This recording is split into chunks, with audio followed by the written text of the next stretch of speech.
The Last Gay Waiter on Castro Street. A monologue in 12 parts with 3 catastrophes by William Peterson. Read by William Peterson. Part 1. The City.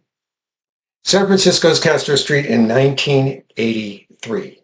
The most famous gay street in the world. I was a waiter at the gayest restaurant in the gayest place in human history, and life was good. Then AIDS came. We didn't call it that at first. The newspapers called it the gay cancer. From our president, Ronald Reagan, we got silence. His press secretary made jokes about it. At first, we tried to ignore it. Then one day, the disease came crashing through the door, taking the young, the beautiful, and everyone who would have entertained us in our old age. Only the boring were left behind. It was a kind of perverse, reverse kind of natural selection. But I'm getting ahead of myself. 2. The Imperial City. I didn't come to San Francisco or the city because there was only one. For the gay life, I moved from Washington, D.C. 2 years earlier. In the years before AIDS, the great imperial city of D.C. felt like the best place in human history to come out, at least for a cute, cis, educated, blonde twink. Well, maybe Berlin was once better, until 1933. And we know how that turned out. The men in D.C. were cute and preppy into middle age. Then one day in their mid-40s, they sort of magically morphed into graying around the temples, gentlemen of means.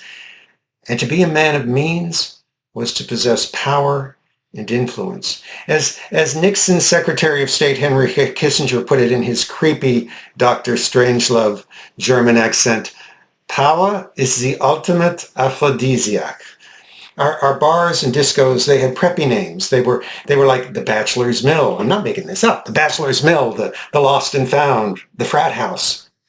It was there that Stephen Ford, the president's hot blonde jock son, those words sound really good together. It was there that Stephen Ford was regularly cited. Everyone agreed that we would so do him.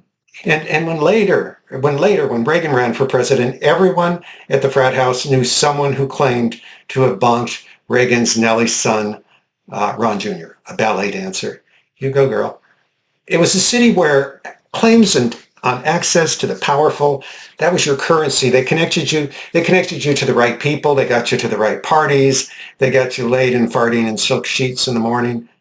I was the cute, smart, fresh-faced boyfriend and Georgetown Foreign Service graduate you could take to gallery openings and who would talk to anyone, the seemingly self-assured young man who took it as a challenge to charm everyone in the room, the kind of gay boy brought up later in Sunday brunch conversations by men of means after a few too many mimosas in the oh-so-gay restaurants in which we congregated our Sunday church service. The conversation would go something like, who was that blonde? I was that blonde. Who left with Richard? At first I thought he was cleaned up street trade with that awful 70s hair. But when he opened his mouth, he seemed to know something about art. Where did Richard find him? Now that was power. Part 3. The first catastrophe. In 1980, I was working for a legal services company and living in a 1880s Victorian townhouse in D.C.'s Capitol Hill neighborhood. My roommate George told me stories of underground gay life in the 1950s. We cruised the bars together, drank too much, and I serial dated attractive, inappropriate men. Life was good. But at 6 p.m. on November 4th, 1980, everything changed. I got home from work and turned on the TV. Even though the polls were still open on the West Coast, the presidential election had already been called for B-movie actor and ex-California governor Ronald Reagan. Now I understood Reagan's avuncular appeal because I grew up in the Midwest in a conservative, churchy family. Hell, I had even been a child preacher. True story, but that's for another time. I knew that night that the America I grew up in, the place where things got better and better for more and more people, I knew that America was over. And a few months later, by February 81, the Democratic Volvos with public radio stickers were being chased out of town by big black shiny Cadillac limousines.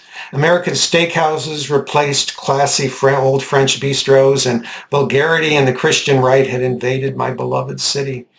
I volunteered at the gay hotline and was getting phone calls from lobbyists from the moral majority. They were the anti-gay and evangelicals who flooded into American political life on Reagan's coattails. Most called because they wanted to know where to go for sex. Fuck them, I thought. But instead, I told them where they could go to suck dick, get fucked, or get spanked. I just gave them what they wanted.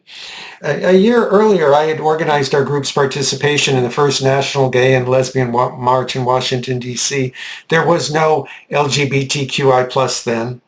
It was hard enough just getting gay men and lesbians together. I know I was in the room where the organizing happened. Let's just say ashtrays were thrown.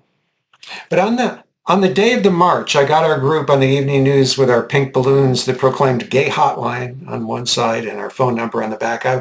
I was very proud of that first gay triumph, that first pink triumph. At 24, I was well on my way to becoming what became known during the AIDS plague years as a noisy fag. But with Reagan as president and the evangelical right whispering into his ear, I saw no future for me in Washington. I knew where we were headed.